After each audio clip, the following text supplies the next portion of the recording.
continue the series on the church and the state. In today's discussion, we want to have a look at the subject of taxation. God is the one who appoints the various authorities in the earth, and what he does is that he authorizes them to then tax their citizens so that the governmental affairs of the nation can be thus paid for. And Scripture is not silent on the issue. God does talk around the concept, and so we do need to discuss it. The passage of Scripture that we'll open up today's discussion with is in Romans chapter 13, verse 5 through to 7. The Apostle Paul writing, he says, "Therefore you must be subject not only because of wrath, but also for conscience sake. For because of this you also pay taxes. For they are God's ministers, attending continually to this very thing. Render therefore to all their due, taxes to whom taxes are due, customs to whom customs, fear to whom fear, honor to whom honor."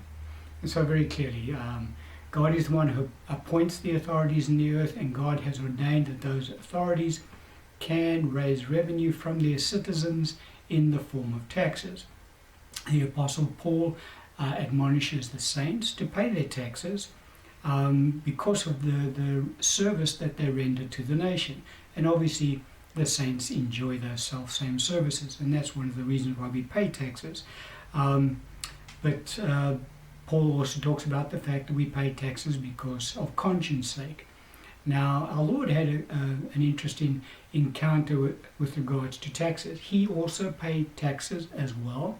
I'm talking about the tax to the Roman Empire, the governmental authorities. I'm not talking about tax, the temple tax that people like to think about. The passage of Scripture that we look at to see what our Lord had to say on the subject is in Matthew's Gospel, Matthew 17, 24 to 27.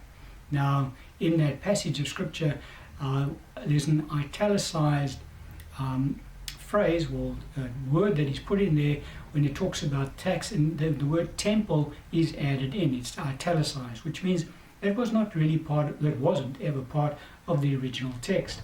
And so that passage is really talking about secular tax. It's not talking about the temple tax, as a lot of Bible translations try to portray. So what actually happened on that occasion? Well, the people approached Peter and said, "Does your master not pay tax?" And Peter defensively said, "Yes, he does." And so when he went to the Lord, our Lord preempted him. Obviously, our Lord knew what had transpired. And our Lord asked him, "Peter, let me ask you a question. The kings of the earth, do they take taxes from their sons or from the strangers?" And so Peter obviously replied logically, from the strangers. And so our Lord then replied to Peter's comment, "So then the sons are exempt." Indicating what? Indicating that the sons are actually exempt from paying tax. And if you think about it logically, that makes sense, because as sons of God, God our Father is the one who's appointed the authorities in the earth. And so we as God's sons, who has appointed the authorities, we shouldn't actually pay the authorities' tax. But anyway, our Lord did answer, carry on with his comment. He said, "But nevertheless, lest we offend them," and he told Peter how to get the tax. He had to go catch a fish, and there was a piece of money in the fish's mouth, and Peter was to use that to pay his tax and our Lord's tax. And so our Lord's comment was, we pay tax as Christians, as sons and daughters of God, lest we offend those in the world, because those in the world don't understand the concept about the fact that we're the sons of God. And so if they watch Christians not paying their tax, they become offended, and that's not how the Lord wants us to walk. So the motivation that for why Christians pay tax is slightly different to the motivation of those in the world. Now, those in the world don't want to pay tax, and they have to, otherwise they incur the rod, or the sword, should I say. Now, when our Lord made that particular comment, it was quite a controversial statement that he made at the time, and some of the Jews in the crowd who heard him speak, or in that room, whatever, who heard him say what he said to Peter, misinterpreted what our Lord had said, and they thought that Jesus was saying, we should not be paying taxes to Caesar. So they quickly ran to Pharisees and the Sadducees, and they said, did you know what Jesus said? He's trying to get people to not pay Caesar's tax. So the leadership of Israel thought, okay, here we got this guy, because if we can get him to publicly state that the Jews are not to pay tax, well, then we can hand him over to Pontius Pilate for prosecution, because now he's subverting the nation. So what did they do? They sent hypocrites to test our Lord in public, and they said, should we be paying tax or not? They asked him openly.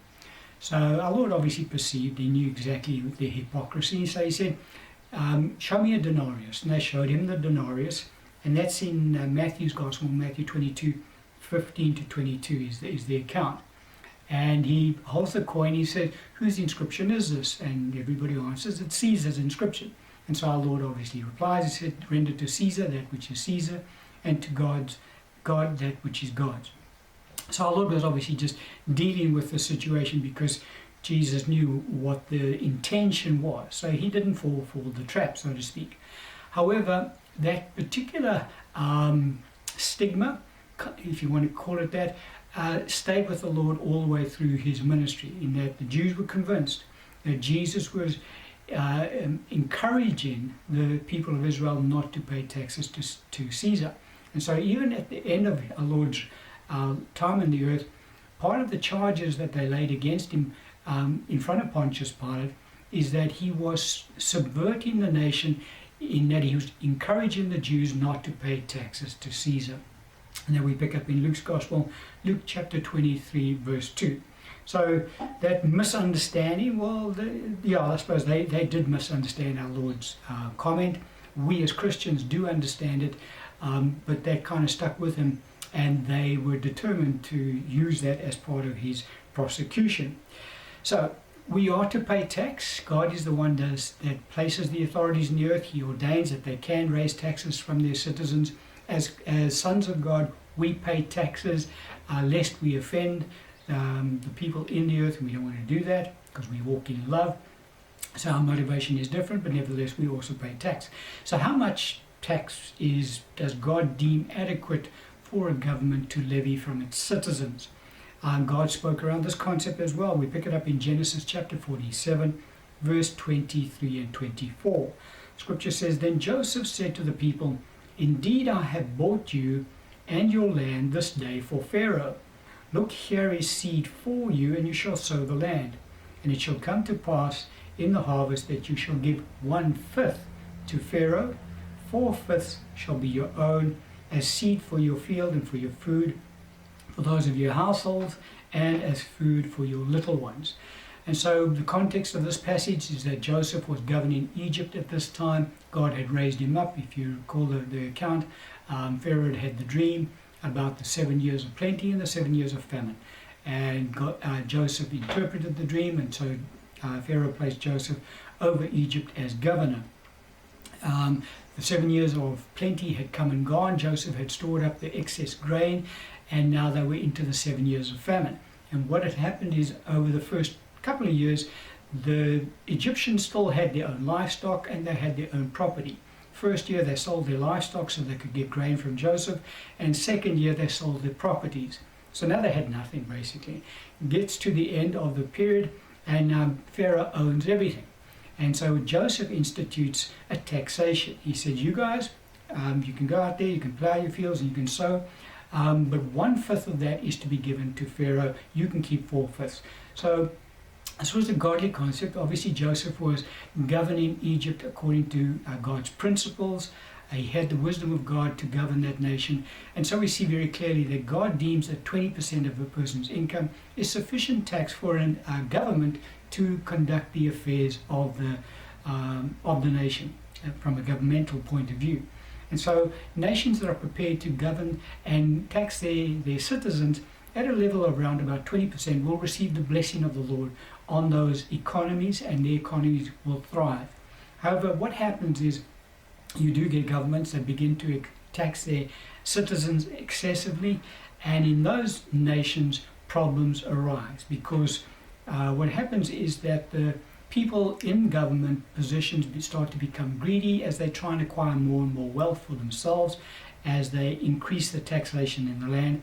And what happens is those economies begin to suffer, and there's a decline in the prosperity of the nation as a result of that. What is interesting is that King Solomon himself fell into this particular trap, in that towards the end of his reign, he started to govern the nation of Israel excessively. And so when he died, one of the things that happened is that the people approached Rehoboam, who was Solomon's replacement, his son, and they asked his son, will you ease your father's tax burden on us? If you will, we'll serve you as king.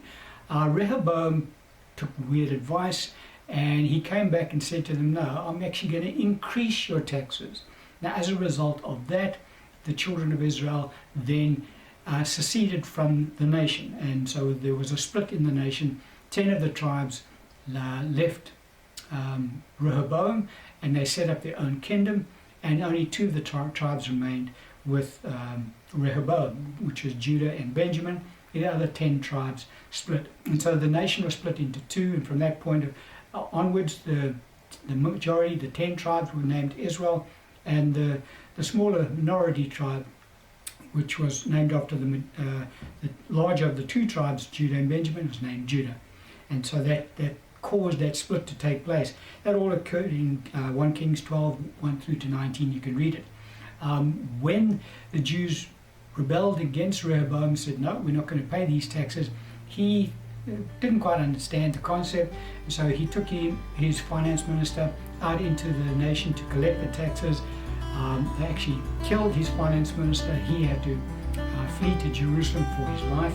He set up his army, raised up his army from the tribes of Judah and Benjamin to try and restore his authority in the nation. And God intervened with his prophet and said, no, this is from me. I'm splitting the nation. And so civil war was averted. But the cessation took place. The seceding took place, and the nation was split in 2 from that point. But a lot of that centered around the fact that there was excessive taxation taking place in the nation. God does not bless governments that tax their citizens excessively. They actually start to begin to experience the curse of God. And we're going to end the teaching on that.